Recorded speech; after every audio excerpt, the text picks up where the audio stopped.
আজকে আমি এখন রান্না করছি, ভাত করেছি আর ডিম ভাজা করেছি। মেয়ের সাথে একটু খেলা করছি রান্নাবাটি। অনেক সময় ধরে বলছে একটু রান্নাবাটি খেলবো রান্নাবাটি খেলবো। আমার কিন্তু খুব ভালো লাগছিল, ছোটোবেলায় এগুলো তো প্রচুর খেলতাম। এখন তো খুব ভালো লাগছে। ও বলছে আমাকে এবার একটু খেতে দাও, কি রান্না করেছো। আমি বললাম ডিম করে ভাজা করেছি, ভাত করেছি। আর ও তো খুব আনন্দ পাচ্ছে, খুব আনন্দ করছে। ও বলছে আমি ভাত খাবো, তাড়াতাড়ি দাও, খুব মজা হবে, মজা করে খাবো।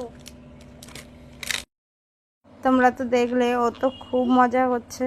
আর ও তো মানে বাড়িতে কেউ খেলার কেউ নেই, তো ওর সাথে একটু খেলা করলে ও একটু বেশি আনন্দ পায়। আর আমি চেষ্টা করি ওকে একটু আনন্দ দেওয়ার, কারণ ওর এখানে কোনো বাচ্চা নেই যে তাদের সাথে খেলা করবে, একা একাই খেলা করে তো।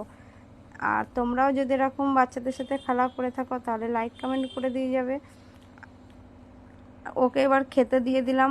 ও খাওয়ার জন্য তো রেডি, শুধু বলছে কখন খাবো। এমনি কিন্তু বাড়িতে খায় না, কিন্তু রান্নাবাটির খাবারটাও খাবে। ভাতটাও খেলো, ডিমটাও খেলো।